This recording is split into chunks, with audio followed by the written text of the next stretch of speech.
I'm really pleased to be joined today by the Reverend Paul Cowley, MBE, who is a great friend of ours, and we knew you very well, Paul, in London, working together at HTB for a long time. Jill, my wife, worked with you, and she loved that for the years that she worked running the homeless shelter. But we'll sort of come back to all that stuff. You're also the author of an amazing book, which is right here, Thief, Prisoner, Soldier, Priest, which is your story. And again, we'll sort of delve into some of that stuff. But Paul, thanks so much for joining us. You come down to St Nick's to come and speak at Alpha before, but it's great to have you here joining us on a Sunday for our Sunday service. Paul, it'd be great for us to hear just a little bit about your background. You're speaking to us from London, where you live now, but that wasn't always the case. So just take us back to a little bit about your background when you were growing up. Born into a dysfunctional family. Both my parents were alcoholics, raised in Manchester. My parents were from Liverpool. Expelled from school at 15, on the streets at 15, 16. Moved into a squat, got in trouble with the police. Went to prison called Risley, HMP Risley. Came out of there, joined the army.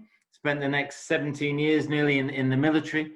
2 marriages, 2 divorces. I abandoned my son of 3 from my first marriage.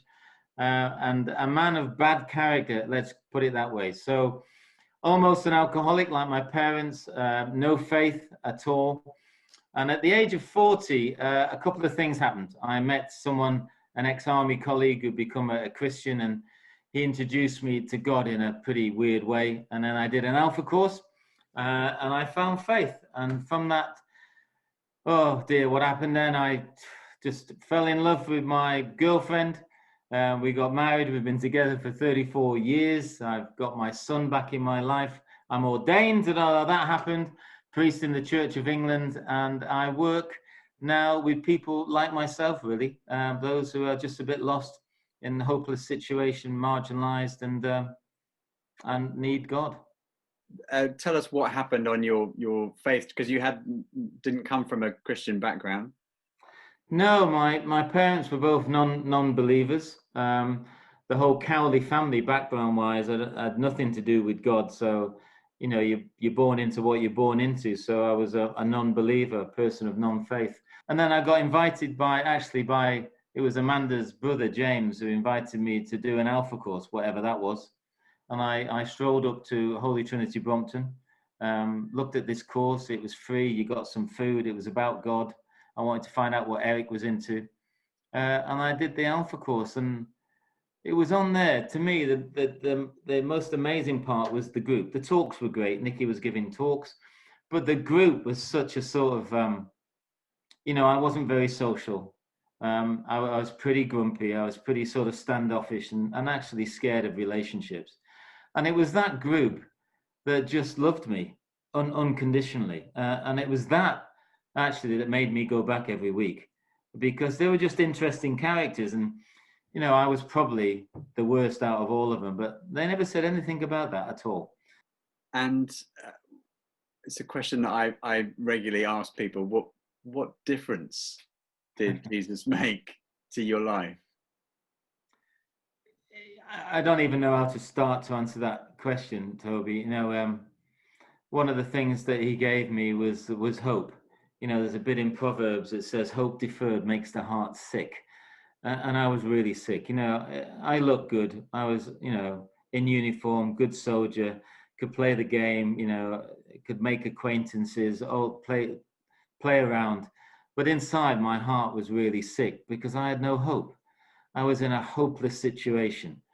And even the army, all the things I did and travel and careers and things was fantastic, but still hopeless. And when I felt God, when he found me, rescued me, saved me, through Eric and through the Alpha course, it was an extraordinary opportunity, I think, to change. I know that sounds cliched, but to change and walk in that hope. And he gave me a purpose. Reconciliation is a theme through the Bible. And that's been amazing with me. I got reconciled with my father before he died. reconciled with my mother after she died. You know, they both became Christians in different ways, so I will see them again eventually. It was a bit troubled on this planet, but it will be better somewhere else. Reconciled with my son, who I said I left when he was 3. You know, when I became a Christian and joined a home group, Clinton, yeah. When I joined a home group, they were determined to pray for reconciliation, which I didn't want. And then I got a phone call from my ex-wife to see Clinton. He was in trouble. We met, and you know, he's 42 now, and we speak every day. So the theme of reconciliation, he had a lot of work to do with me. I got reconciled with both my ex-wives. I wrote to both of them, apologized for my behavior. You know, I got some lovely correspondence back, and made my peace with most people. I've really tried to, you know, the 12-step program where you can make your peace. I've really tried to do that, and God has really honored that reconciliation. Amazing. And you received an MBE from Prince Charles, I think it was. You gave you the MBE for your services to ex-offenders, which is amazing. But tell us a little bit about your passion now for those in prison. Why do you do what you do now? I mean, I think the stats are 80% of UK prisons have been running Alpha, which you started in the prisons all those years ago. 70,000 men and women have been through Alpha in prison, and you run Caring for Ex-Offenders for those who've left prison. But what is it that motivates you to do all that you do? Toby, I think quickly the reason I'm motivated is through the grace of God. You know, my own journey, which is in that book, and we've chatted a bit about it. And most of the people that I meet in prison, they're criminals, they're serving their sentences.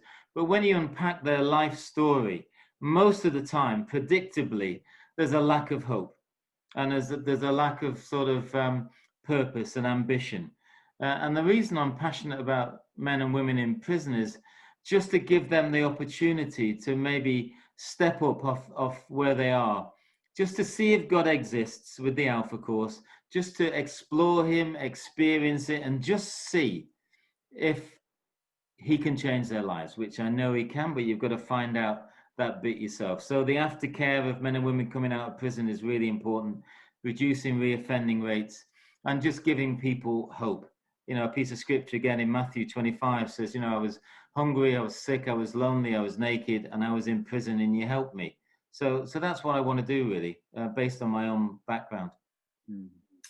And you talk about your background, and you mentioned some of the places where relationships have been difficult. You know, you mentioned your father, your son, your 2 marriages. But how has your faith helped you in building trust, building relationship? Oh, good question, Toby. I think all the way through the Bible, there's a theme of reconciliation and also one of hope, and that we are unique and special, really. We just don't realize that. My faith has given me the strength to go into these relationships and ask for forgiveness. That may sound easy to some people, but it isn't. You know, with my father, which was a very difficult man. My mother, you know, what happened to her and how she sort of left and then died when I got her back. My son, who I abandoned, you know, my 2 ex-wives. I think my faith, well, I know my faith has given me the strength and hope that it's just my part to play. Whether I get anything back from those people is in one way irrelevant. It's nice if it happens, but it's about me. It's about me trying to make my peace and live my life. So my faith has given me the strength to all those people that I've been reconciled till now. It's God that's given me the strength to do that, and the hope to keep going. And I know that you describe in the book about your dad and one particular moment about sort of trust and him teaching you about that in his own way. Just say a little bit about that. Yeah, my dad was, you know, in his prime, he was about 6'4" and an enormous character. He was one of those people that when he walked into a room, he was like the center of attraction, but, you know, in a dysfunctional way. But he was this character. I'm quite tough. And then he would play this game where he'd sit me on a wall and get me to sit on it and then jump into his arms, which is a real, you know, great game of trust and dare. And then my dad, being my dad, he'd get me to sort of squat on the wall and dive into his arms. And then he'd get me to stand on the wall and dive into his arms. And every time from the sit, the squat, the stand, he'd move further and further away. So I'd have to, the standing was a real sort of dive into his arms. And we used to do that a lot, and then he'd swing me around, and it was great. And one day when we got to that point of standing and diving, I dived into his arms, and he just moved. He just moved to the side. And obviously I fell on the ground. He picked me up and we walked home in silence. I mean, it was my dad. We didn't speak much. But when we got home, my mum went ballistic. I mean, extraordinary. And I got sent to bed, cleaned up and sent to bed. And I remember the argument, which I won't repeat on here, but basically my mum says, what on earth were you doing with Paul? And I remember my dad's words. I remember him saying, I wanted to teach Paul a lesson. I wanted to teach him that he should never really trust anybody, because they'll always let him down and they'll always move away. So that was my dad in his sort of dysfunctional way, trying to teach me a really hard lesson. But the trouble with that is, even from 8 and 9, that lesson of not trusting anyone stayed with me a very, very long time. And you mentioned your son, Clinton. You've now got your relationship back with him, and you've been married to a man of 25 years. Just say a little bit about how that happened. Yeah, again, piece of scripture that says God will restore the years that the locusts have eaten. And most of the years I lost were absolutely my fault. The 2 women I married were amazing women, just wrong time, wrong person. So my fault completely. And my son, I lost all those years with him, from 3 to around about 16, on and off. But we have a fantastic relationship. Clinton's 42 now. He's married. He's very happy. And we have, again, a bit in the Bible, it says that you can be closer than a brother. I know he's my son, but we are very close. My daughter, Phoebe, now who's 22, knows my story, but, a different dad. So God restores relationships. And with Amanda, together for 34 years, married for 27, faithful to her. I would have said that was impossible to do. I don't know how that's possible, but only with God have I had the strength and the faith to, when things get tough, to have people around me. And I'm not scared of asking for help. I would definitely ask for help if I need it. And that's what God does.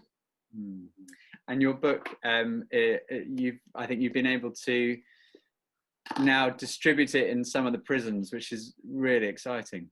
Yeah, through the generosity of a few characters, they've given some funds, and we've been able to put 50 books in every single prison in the United Kingdom. Every prison, Channel Islands, Isle of Man, Northern Ireland, Scotland, everywhere in the United Kingdom. And that's just over 7,000 books. So my prayer is that those books land with the people that really need hope, and they can see that no matter what you've done or where you've been, we have a God that restores your life. Amazing, Paul. Have you got anything that you'd love to say? Our congregation at St. Nick's, some online, some in the building. If there's any piece of wisdom or something you'd like to say to them, what would you say to them? I'd want to say, don't let your past dictate your future. You are unique, you are special, you are gifted. There's nobody like you, and there never will be anybody like you. And for me, 40 years in the wilderness before I found God. And I wish in some ways someone had told me about him when I was a child. My parents, maybe school, maybe prison, maybe somewhere, maybe the army. But it never happened for me. So nearly 40 before someone spoke to me about God. And that person told me about God, but also said, why don't you try an Alpha course, Paul? And I did that course, and it's where my faith came alive. It's where I started to understand that I am loved and I'm wanted, and there's a purpose for me. So Toby, I'd say to anybody, Alpha is now online because of COVID, and it's really easy to sit in your kitchen or your front room and just do an Alpha course and find out about a bit about God, because you just never know. You never know what could happen. So my recommendation is try an Alpha course and just see what happens. You'll meet some nice people if you get anything out of it. Paul, thank you so much. So glad that you could join us today at St. Nick's, and hopefully we'll see you in person at some point. But thank you so much for your time. Thank you so much. Lots of love. Thank you, Toby. Take care. Bye. Bye.